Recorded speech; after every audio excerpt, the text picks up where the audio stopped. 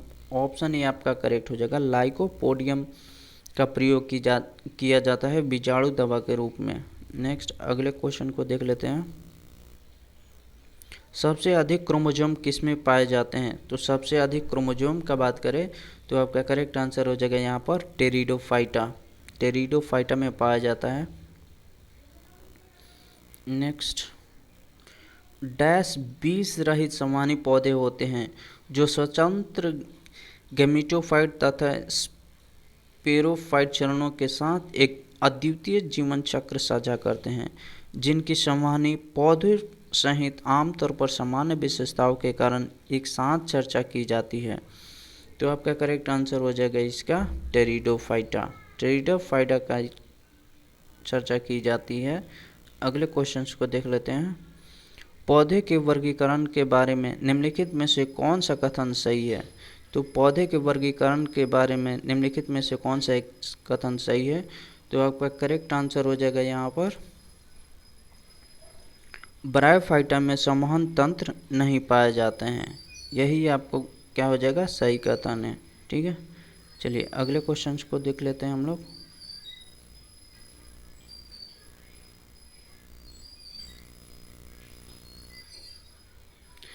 Selaginella होता है, तो सिलेजिनेला का बात करें तो आपका करेक्ट आंसर हो जाएगा यहाँ पर टेरिडोफाइटा। नेक्स्ट अगले क्वेश्चंस को देख लेते हैं। किस वर्ग के पौधे में बीज बनते हैं? तो किस वर्ग के पौधे में बीज बनते सीज बनते हैं परंतु बीज नग्न रूप से पौधे पर लगे रहते हैं? तो आपका करेक्ट आंसर हो जाएगा यहाँ पर जिम्नोस्पर्म। ऑप्शन डी आपका करेक्ट हो जाएगा। चलिए इसमें हम लोग 100 देखें, अभी 100 क्वेश्चन दूसरे लेक्चर में देख लेंगे, ठीक है। Thank you so much.